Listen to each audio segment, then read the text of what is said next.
Abu Nawas hanya tertunduk sedih mendengarkan penuturan istrinya. Tadi pagi beberapa pekerja kerajaan atas titah langsung Baginda Raja membongkar rumah dan terus menggali tanpa bisa dicegah. Kata mereka, tadi malam Baginda bermimpi bahwa di bawah rumah Abu Nawas terpendam emas dan permata yang tak ternilai harganya. Tetapi setelah mereka terus menggali, ternyata emas dan permata itu tidak ditemukan. Dan Baginda juga tidak meminta maaf kepada Abu Nawas. Apabila mengganti kerugian, inilah yang membuat Abu Nawas memendam dendam. Lama Abu Nawas memeras otak, namun belum juga ia menemukan muslihat untuk membalas Baginda. Makanan yang dihidangkan oleh istrinya tidak dimakan karena nafsu makannya lenyap. Malam pun tiba, namun Abu Nawas tetap tidak beranjak.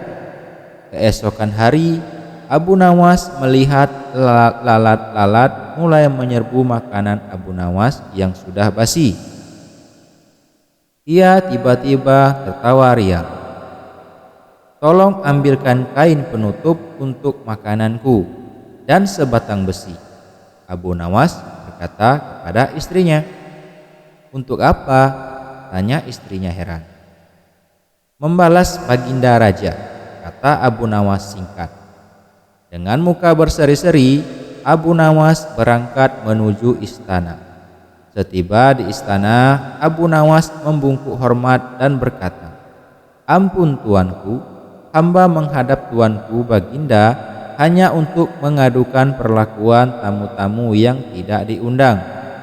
Mereka memasuki rumah hamba tanpa izin dari hamba dan berani memakan makanan hamba. Siapakah tamu-tamu yang tidak diundang itu, wahai Abu Nawas?"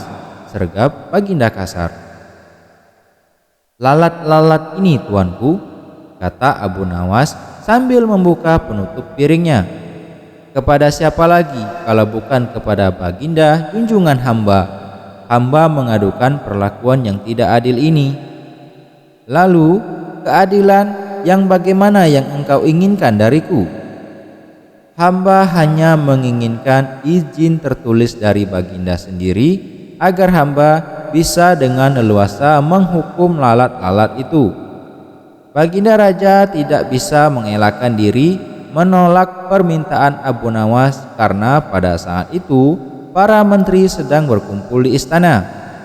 Maka dengan terpaksa Baginda membuat surat izin yang isinya memperkenalkan Abu Nawas untuk memukul lalat-lalat itu dimanapun mereka hinggap. Tanpa menunggu perintah Abu Nawas,